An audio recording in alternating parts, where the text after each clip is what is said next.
ये दोनों पार्टियां आपस में सरकार को बहुत दिनों तक चला नहीं पाएंगी। दोनों पार्टी पिछड़ा, अति पिछड़ा, दलित, अक़लियत और जनरल कास्ट के गरीबों के खिलाफ है।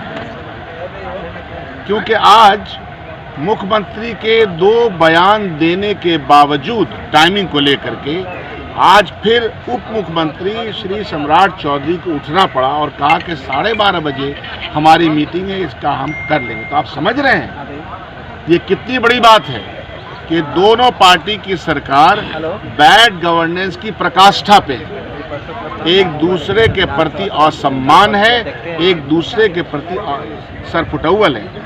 सत्ता पक्ष का प्रश्न जो कि सबका प्रश्न बन गया एक तरह से धान की खरीद को लेकर के, और सीधा प्रश्न ये था कि क्या आप दूसरे राज्यों के मुकाबले में, अब तो डबल इंजन की सरकार है, क्या आप सब्सिडाइज करके पैसे दे पाएंगे ताकि किसानों को ज्यादा कीमत मिल सके उसके धान की? उसका कोई जवाब नहीं है। तो इसका मतलब है कि सरकार का इकबाल प्रशासन के पास और आपस के सामंजस्य पे खत्म हो चुका है। इसलिए मैं ये भविष्यवाणी कर रहा हूँ कि सरकार जो कि अनएथिकल अलायंस की है वो चल नहीं। सर एक नया अधिनियम, अपराध नियंत्रण अधिनियम लाया जा रहा है, उसको लेकर क्या कहेंगे?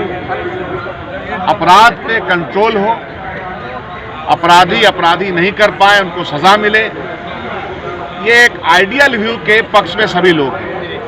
लेकिन भारतीय जनता पार्टी की गवर्नेंस पूरे देश में जिस तरह का प्रकरण ला रही है, बिना चार्जशीट के हो, बिना नोटिस दिए हो, रात के 12 बजे कहीं घुस जाना है, रात के 2 बजे घुस जाना है, और आप सब लोग जानते हैं कि गरीब जनता के ऊपर प्रशासनिक तंत्र किस तरह से हमलावर होता है। तो पुलिस के हाथों में अगर आपने और भी ताकत दे दी, पहले भी बहुत सारे कानून ऐसे हैं जो जिसका के इम्प्लीमेंटेशन पुलिस प्रशासन करता है और उसके क्या हालात हैं, आपके बनाए हुए खुद के कानून के हालात को बिगाड़ रखा है प्रशासन ने।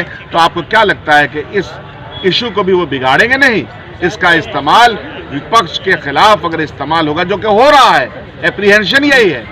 सिर्फ तारांकित प्रश्न का सवाल नहीं है। 21 लाख एकड़ जमीन डी बंदोपाध्याय कमीशन ने, जिस कमीशन को मुख्यमंत्री ने ही बहाल किया था, उसको दरकिनार कर दिया गया है। आज भूमिहीनों के पास आवास नहीं है, आवास मिल नहीं रहा है, उसको कोई शहरी विकास आवास योजना तथा इंदिरा आवास योजना के तहत इसलिए नहीं मिल रहा है, उसके पास एक टुकड़ा जमीन का कागज नहीं है। इस सवाल पर जब हमने हस्तक्षेप करने की कोशिश की हमारे साथी ने, तो सत्ता पक्ष से सवाल आता है कि ये हम लोग का प्रश्न है, आपको सवाल उठाने का कोई अधिकार नहीं है। बिल्कुल नहीं।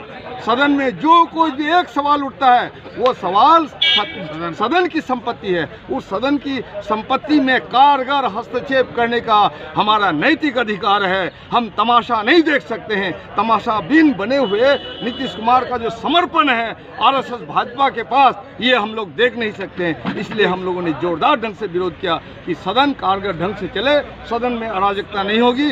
सदन की गरिमा का जो तार किया गया उसका भी जवाब हम लोग चाहते हैं, और ये जवाब बिहार की जनता चाहती है। सदन से लेकर सड़क तक की लड़ाई चलती रहेगी।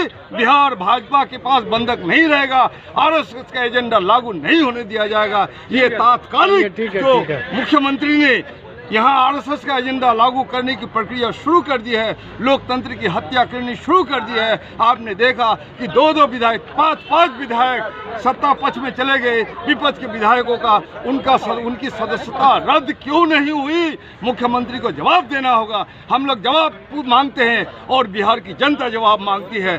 आप दल बदलू प्रकरण को बढ़ावा दे रहे हैं। आप ईडी और सीडी के माध्यम से आप लोगों पर दबाव डाल रहे हैं, और इलेक्ट्रॉन बॉन्ड में आपने हजारों करोड़ रुपए की जो वसूल की, उससे विधायकों को खरीद रहे हैं। हमारे कांग्रेस ने कल लिखित दे दिया, आज सब आरजेडी ने लिखित दे दिया।